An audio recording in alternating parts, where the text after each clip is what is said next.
महाभारत के युद्ध के दौरान जब अर्जुन ने युद्ध लड़ने से मना कर दिया, तब श्री कृष्ण जी अर्जुन को समझाते हुए कहते हैं कि हे अर्जुन, तुम किस लिए डरते हो? तुम स्वयं परमात्मा का एक अंश हो। अपने भीतर झांक कर अपनी आत्मा को देखो, फिर तुम्हें आत्मा में उस परमात्मा का रूप दिखाई पड़ेगा। तब अर्जुन कहते हैं कि हे प्रभु, आप तो कहते हो कि इस शरीर में आत्मा का वास है, और अब आप कह रहे हो कि आत्मा को देखो। आखिर इस आत्मा को देखेगा कौन? क्या कोई और भी शक्ति है इस शरीर में जो आत्मा देखेगी? तो फिर श्री कृष्ण जी कहते हैं कि हाँ, मन, ये मन बहुत शक्तिशाली है। हे अर्जुन, मन के बारे में विस्तार से समझने के लिए मैं तुम्हें एक कथा सुनाता हूँ। सोचो कि शरीर एक रथ है। इस रथ में 5 घोड़े हैं जो रथ को चलाते हैं। ये 5 घोड़े ही हमारी 5 इंद्रियां हैं। इस रथ का सारथी है मन, और इस सारथी के हाथ में ही 5 घोड़ों की लगाम है। ये सारथी रूप मन जिधर चाहे उधर इन घोड़ों को ले जा सकता है। इस रथ का स्वामी एक राजा है जो रथ के सिंहासन पर बैठा रहता है। ये राजा ही हमारी आत्मा है जो इस पूरे रथ रूपी शरीर की मालिक है। ये मन बहुत चंचल है। ये मन भोग विलास और वासना की तरफ आकर्षित होता है। इस मन रूपी सारथी को जहाँ आनंद की डगर दिखती है, ये वही 5 घोड़ों को ले जाता है। ये मन रूपी रथ का सारथी हमारी इंद्रियां से जो चाहे वो करवाता है और जिधर चाहे उधर ले जाता है।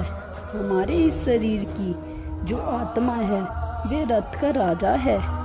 अगर राजा शक्तिशाली है तो वह रथ सारथी को कुछ भी गलत करने से रोक सकता है। ये राजा पूरे रथ का मालिक है।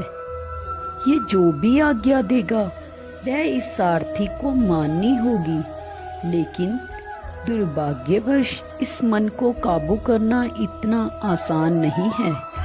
इसीलिए आत्मा यानी राजा को हमेशा मन पर नज़र रखनी होगी।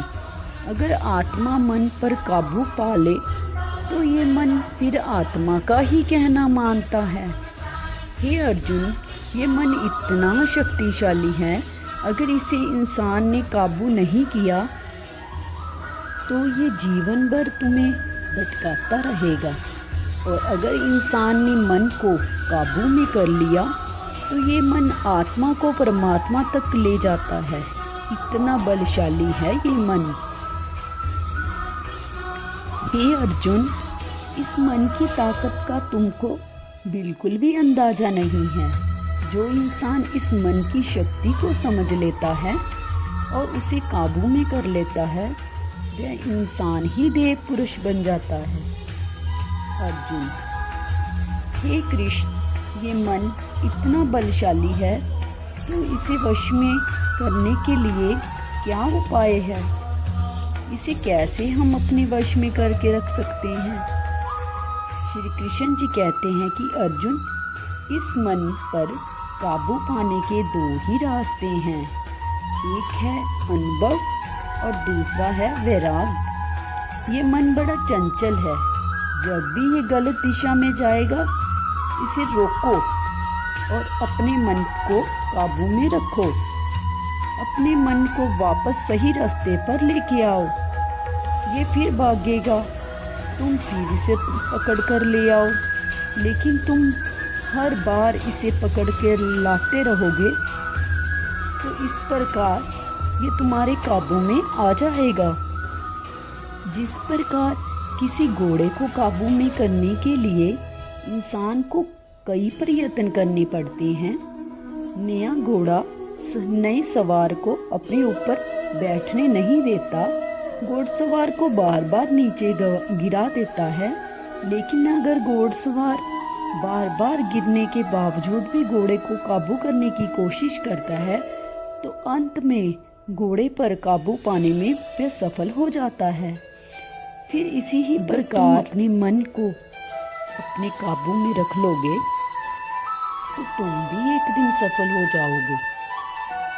दूसरा तरीका है वैराग, अर्थात जो बुरा है उसे समझो और अपने मन को समझाओ कि ये बुरा है। बुरी संगत, बुरी आदतें, इन सब को छोड़ो और अच्छे विचारों को अपनाओ। वैरागी हो जाओ।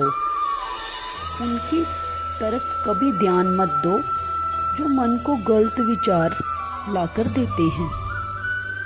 अच्छी बातें और अच्छे विचार ही मन को काबू करते हैं। हे अर्जुन, याद रहे ये मन इतना शक्तिशाली है कि अगर इसको वश में कर लिया तो ये तुम्हारा हाथ पकड़कर परम धाम तक ले जाता है, और अगर वश में ना किया तो ये तुम्हें ना इस लोक का छोड़ेगा और ना ही उस लोक का। जय श्री कृष्ण।